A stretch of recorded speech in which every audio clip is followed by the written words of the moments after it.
Welcome on in, everybody, to, well, the dragon tag. Let's do it.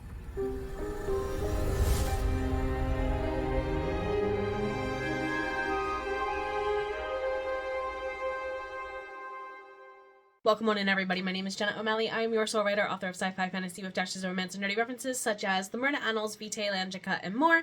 And as part of Soul Bard Academy and my editing services, I do help other authors and creative business owners such as yourselves do what you love to do most in your pace and your time and your stride. And of course, as soon as I start a vlog, a cat wants in the door. Go figure.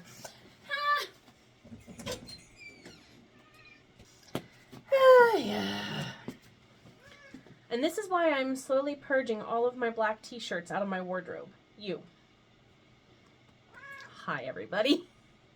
Welcome on into the dragon tag. So, Lauren did design this tag. A couple people have done it, and I decided, why not go ahead? I do have questions and notes, plus a cat. So, Loki, question number 1. What color dragon are you most drawn to? I have a purple one over there for a reason. Purple dragons for the win! Purple dragons do represent different things depending on the fantastical world and lore. I tend to associate them with, like, astral travel, that kind of thing. Number 2. Besides treasure, what would your dragon hoard? I am not a bookworm, I am a book dragon. Yeah. Definitely would say books. There's a reason why in the Myrna Annals it's my dragon shifters who are like the nerdiest of nerds. And therefore, number 3, what is one unique dragon trait you wish more books would explore? I wish that we would lean more so into them being natural leaders. This is very true of a lot of Asian depictions of dragons. And a lot of European depictions, and in a lot of worlds that are based on European-centric themologies, tend to have dragons be rather disorganized, lonely creatures who occasionally work together, but the leader among them is usually power-hungry, greedy.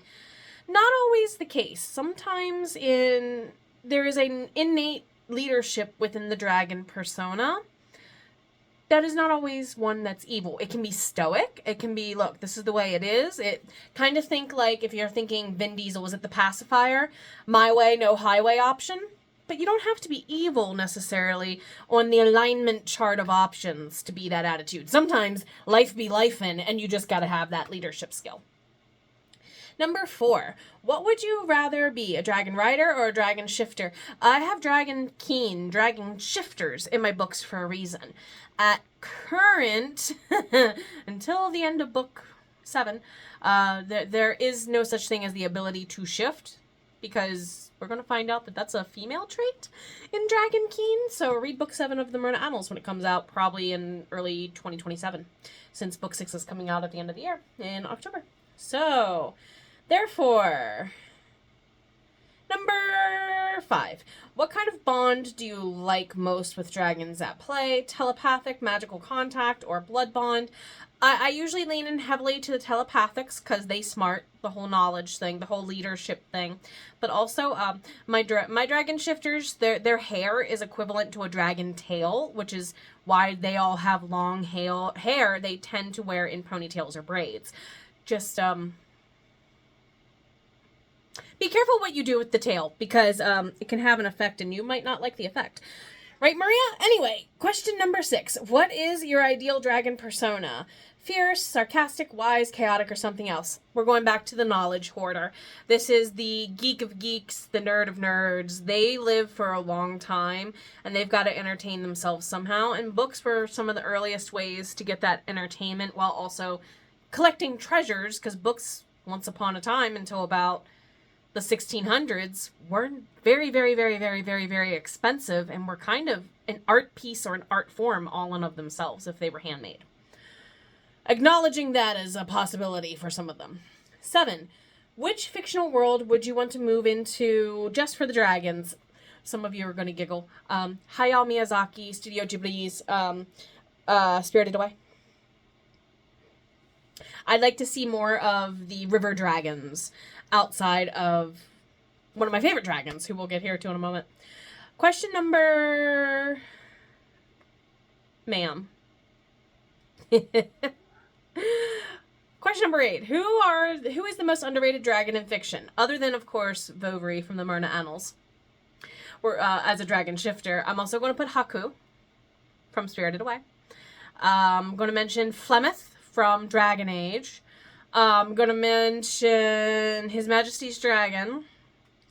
I would like to see them get more love. Flemeth from Dragon Age is very akin to Maleficent, and we'll talk about her here in a moment, too. So, who is the most overhyped dragon in fiction? Hello, Maleficent. I love Maleficent. Do not get me wrong. What she represents in Disney lore, shall we say. Mind you, I have played Kingdom Hearts.